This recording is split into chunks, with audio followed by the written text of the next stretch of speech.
Bonjour, je suis Anne-Marie Chrétienne et je suis responsable de deux activités à la paroisse Saint-Pierre, Table ouverte et le vestiaire.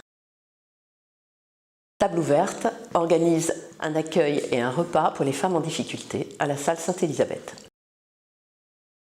Le vestiaire, que tout le monde connaît bien, effectue le tri des vêtements rapportés par les paroissiens afin de leur donner une deuxième vie au cours de 6 ventes organisées tout au long de l'année au bénéfice de la paroisse. Dans ces deux groupes, dans ces deux activités, nous sommes une quinzaine de femmes bénévoles, très engagées et très motivées par le service aux autres.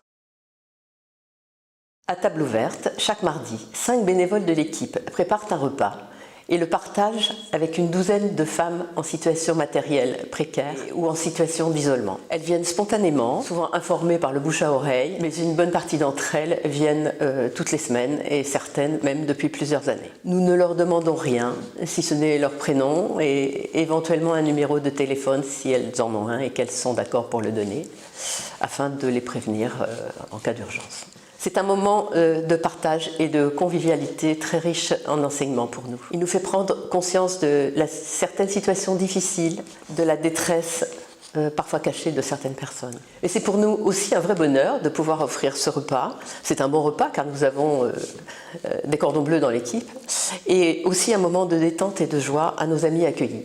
Et elles nous le manifestent régulièrement en repartant. Au vestiaire, notre service est triple.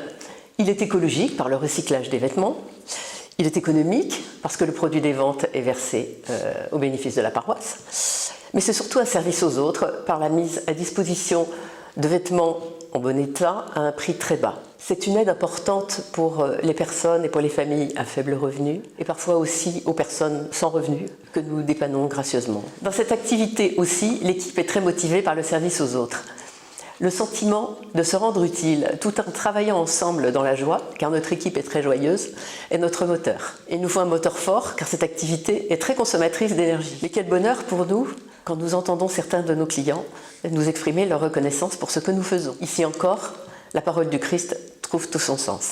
Cependant, il faut se garder de se donner bonne conscience en se disant qu'on est quelqu'un de bien, qu'on s'investit beaucoup pour les autres et que cela doit suffire à remplir notre vie de chrétien. En réalité, c'est toute notre attitude vis-à-vis des autres qui doit être impactée et pas seulement pendant ces heures de bénévolat. Pour ma part, ces deux activités m'apportent beaucoup de joie. Tout d'abord, celle d'avoir fait de belles rencontres, mais aussi et surtout, c'est la joie de m'investir pour les autres. L'évangile d'aujourd'hui me touche tout particulièrement parce qu'il relate la multiplication des pains. Il dit « Je suis ému de compassion envers la foule, car voici 3 jours déjà qu'ils me suivent et ils n'ont rien à manger. » Jésus multiplie les pains et les poissons, car il est ému de compassion. Ce sentiment de compassion, c'est celui qui nous anime lorsque nous nous mettons au service des autres. Ce sentiment de compassion, et ce sera ma conclusion, nous devons être attentifs à le garder en nous tout au long de notre vie quotidienne, par le regard que nous portons sur nos frères moins favorisés, afin de leur venir en aide chaque fois que nous le pouvons.